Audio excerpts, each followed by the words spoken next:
Ladies and gentlemen, listen carefully.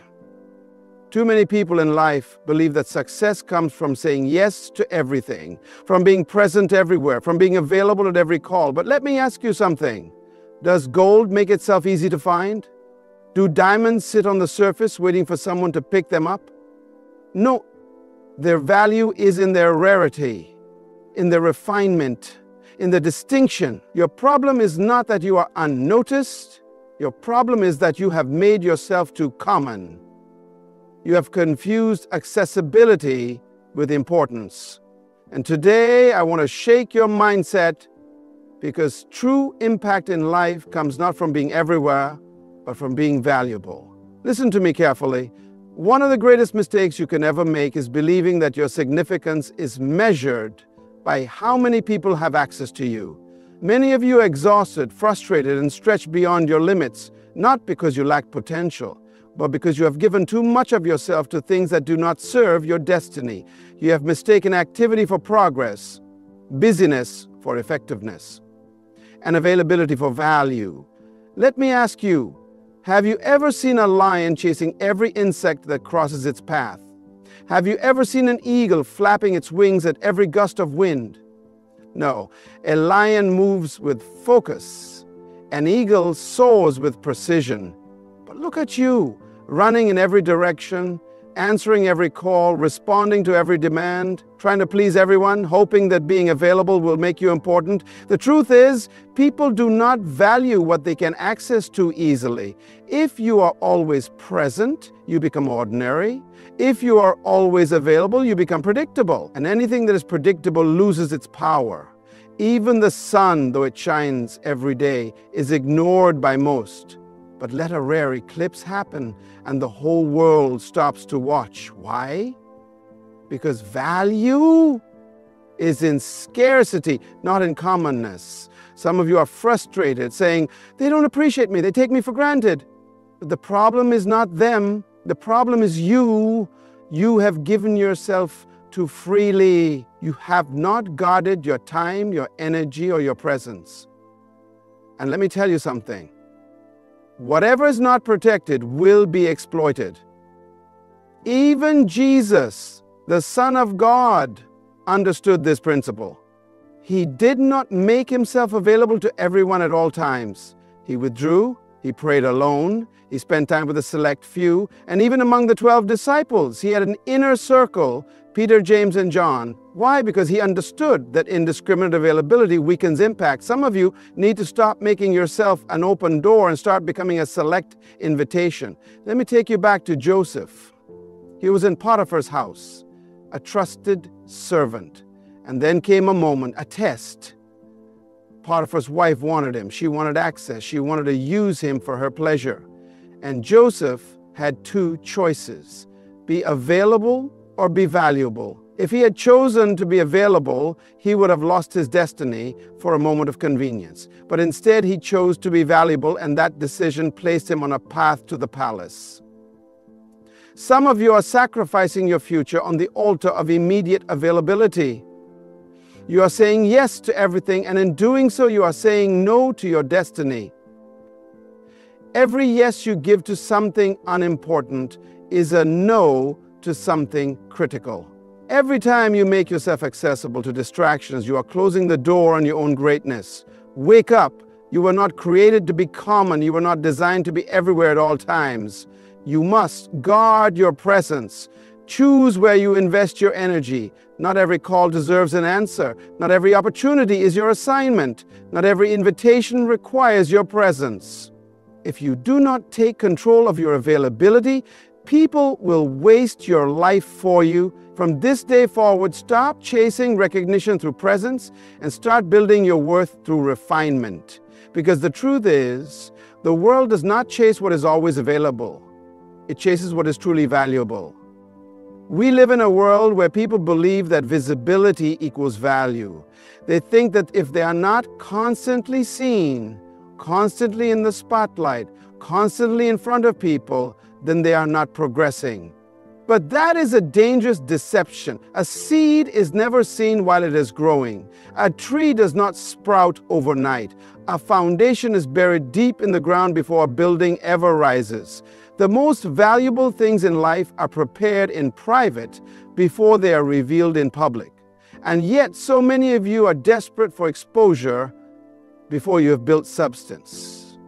You want to be recognized before you are ready. You want to be called great before you have done the work. But let me tell you something. What is revealed too soon will be destroyed too quickly. Do you know why God hides you before He promotes you? Because greatness must be developed in the dark. Before David ever held a throne, he held a slingshot in the wilderness. Before Joseph ever sat on the throne of Egypt, he was locked in a prison. Before Moses ever led millions, he spent 40 years in the desert. And before Jesus ever started his ministry, he spent 30 years in obscurity preparing. The problem is, many of you despise the season of preparation. You are frustrated because no one sees you. You are impatient because your gift has not yet been recognized. But let me ask you, do you want to be seen too soon and fail? Or do you want to be prepared fully so that when you are seen, you stay? A student locked in a library is not wasting time. He is investing in knowledge. A runner training in isolation is not being ignored. He is being conditioned for victory. A musician practicing behind closed doors is not being overlooked. He is sharpening his skill. The question is, are you willing to be hidden so that when your time comes, you will be ready? So many people today crave attention, but attention is not the same as anointing. The fact that people know your name does not mean you are valuable. Popularity does not equal power. Fame does not equal fulfillment. If you rush to be seen before you are ready, you will crumble under the weight of exposure. You must first develop in private what you want to sustain in public. Even Jesus understood this. Do you realize that the Son of God Himself did not start His ministry until He was 30 years old? Why? Because even He needed preparation. If Jesus had to grow in wisdom before He stepped into His calling, what makes you think you can skip the process? What makes you believe you can be effective without being equipped? You must shift your mindset. Stop seeking attention and start seeking refinement. Stop chasing the spotlight and start embracing the process. Stop trying to be seen and start working to be strong, because when the time is right, when your preparation is complete, when your foundation is strong, God Himself will reveal you. And when He does, no man will be able to ignore you. The world does not need people who are just present. It needs people who are prepared. One of the greatest skills you will ever develop in life is the ability to say no without guilt. Some of you are exhausted, burned out, and overwhelmed, not because you lack talent, not because you lack time, but because you lack discipline in your decisions. You say yes to everything and everyone, thinking that availability equals significance. But let me ask you, have you ever seen a king begging for attention? Have you ever seen a CEO running around trying to please everyone? No, because they understand something that many of you have not yet learned. What you say no to is just as important as what you say yes to. The enemy of purpose is not always failure. Sometimes it is distraction. And the greatest distractions in life often come disguised as good opportunities. Many of you are entangled in things that look important, but they are not your assignment. You are doing what is nice instead of what is necessary. You are busy, but you are not productive. You are helping everyone, but you are not building yourself. And the reason is simple. You have not yet mastered the power of saying no. Joseph was given an opportunity to say yes to Potiphar's wife. It was an easy offer, a secret pleasure, a shortcut to favor. But Joseph understood something. You can gain temporary pleasure and lose eternal purpose. He knew that saying yes to her was saying no to his destiny. And so he ran. He didn't negotiate. He didn't compromise. He didn't delay. He ran. Because sometimes your greatest act of wisdom is not what you accept, but what you reject. Some of you need to stop negotiating with distractions. You keep entertaining things that God has called you to walk away from. You keep justifying relationships that are draining your strength. You keep saying yes to obligations that are not aligned with your calling. But hear me today. Just because something is good does not mean it is God. Just because something is available does not mean it is assigned to you. If you are not careful, you will spend your life saying yes to small things and miss out on the great things you were born for. Even Jesus understood this. Do you realize that Jesus did not heal every sick person on earth? He did not go to every city. He did not say yes to every request. At one point, people begged him to stay in one place, but he refused because he knew he was called to move forward. He didn't live to please men. He lived to fulfill purpose. And that is why he could confidently say, "It is finished." Some of you are exhausted because you are trying to finish assignments that God never gave you. It is time to reset your priorities. It is time to value your purpose more than people's opinions. It is time to recognize that every yes you give to something small is a no to something greater. So stop feeling guilty for guarding your time. Stop apologizing for protecting your purpose. Stop explaining yourself for choosing destiny over distraction. Because in the end, life will not reward you for how many things you did. It will reward you for doing the right things. The world does not reward mediocrity. It does not chase after the average. It does not celebrate the ones who dabble in everything but master nothing. Look around you. Who are the people that rise to the top? Who are the individuals that nations seek, that industries pay millions for, that history remembers? It is not those who do many things. It is those who have mastered one thing. The tragedy of our generation is that too many people are trying to be everything to everyone. One day they are chasing this, the next day they are pursuing that. They jump from skill to skill, from career to career, from purpose to purpose, thinking that success is found in doing more. But hear me today. Excellence is not in multiplicity, it is in mastery. David was not known because he tried everything. He was known because he mastered one thing. While his brothers were busy trying to be warriors, he was in the field perfecting his slingshot. While others were using swords and shields, he was refining his aim. And when the day of opportunity came, the army of Israel had thousands of men with weapons, but only one who had mastered his skill. Only one who had the confidence to step forward. And it was one stone from one slingshot in the hand of one prepared man that brought down Goliath. Some of you are frustrated because you see others being elevated while you remain stagnant. The problem is not that you lack talent. The problem is that you have not yet specialized. You are too scattered. You are too divided. You are too unfocused. You want to be good at everything, and that is why you are excellent at nothing. Look at the world around you. If a man masters medicine, they call him a doctor. If a man masters law, they call him a lawyer. If a man masters music, they call him a maestro. The world respects those who refine their gift, who discipline their skill, who focus their energy until they become undeniable. Even Jesus understood this principle. He did not come to earth to do everything. He came to do one thing.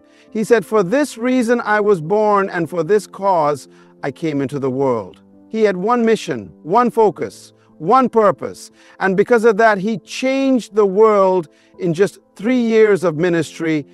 What would happen if you focused on one thing the way Jesus did? What would happen if you mastered your gift instead of spreading yourself thin? The world does not chase after the common. It pursues the extraordinary, and the extraordinary is simply the ordinary that has been refined, disciplined, and perfected. Stop trying to be everything. Stop running in every direction. Find your one thing. Develop it, refine it, master it. And when you do, the world will come looking for you. Anything that is too common loses its value. The more accessible something is, the less people appreciate it. More easily they can reach you, the less they respect you. The more you say yes to every demand, the less they see you as significant. The reason why gold is expensive is because you cannot find it on the surface. It must be discovered. The reason why diamonds are priceless is because they are hidden, waiting for those who are willing to pay the price to mine them. So why have you made yourself so common? Why have you allowed yourself to be so easily reached, so easily drained, so easily taken for granted? Many of you are frustrated because people do not value you. They do not respect your time, they do not appreciate your presence, and they do not recognize your worth. But the problem is not them, the problem is you. You have given unlimited access to those who have not earned it. You have allowed yourself to be available at all times to all people for all things. But hear me today, your value increases when your access decreases. Jesus, the Son of God, did not allow himself to be everywhere at all times. He was strategic about his presence. He chose when to be seen, who to invest in, and where to spend his time. He spoke to the crowds, but he poured into the 12. And even among the 12, he had 3, Peter, James, and John, who had closer access to him than the rest. Why? Because indiscriminate access dilutes impact. You cannot be everywhere for everyone and still be effective. Some of you are trying so hard to be liked that you have made yourselves common.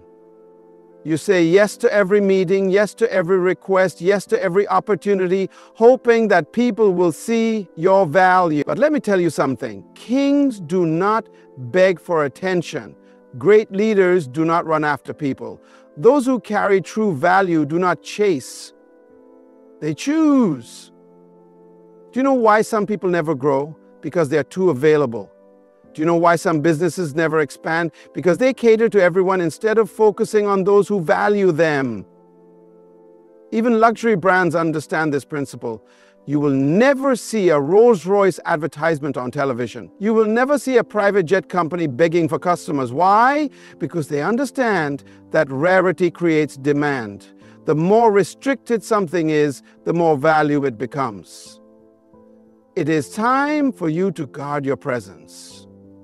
It is time for you to be selective about where you invest your energy. It is time for you to recognize that being everywhere does not make you important. Being valuable does. Stop making yourself so common. Stop being so easily accessed. Stop giving your time to those who do not appreciate it. Because the truth is, people respect what they must reach for. And when you begin to guard your time, protect your energy, and limit your access, your value will rise. True success is not measured by how many people know you. It is measured by how many lives you have impacted. It is not about how often you show up. It is about how much value you bring when you do. Too many people spend their lives trying to be seen, trying to be noticed, trying to be in every room, every meeting, every event, hoping that their presence alone will make them significant. But hear me today. It is not your presence that makes you valuable. It is what you carry.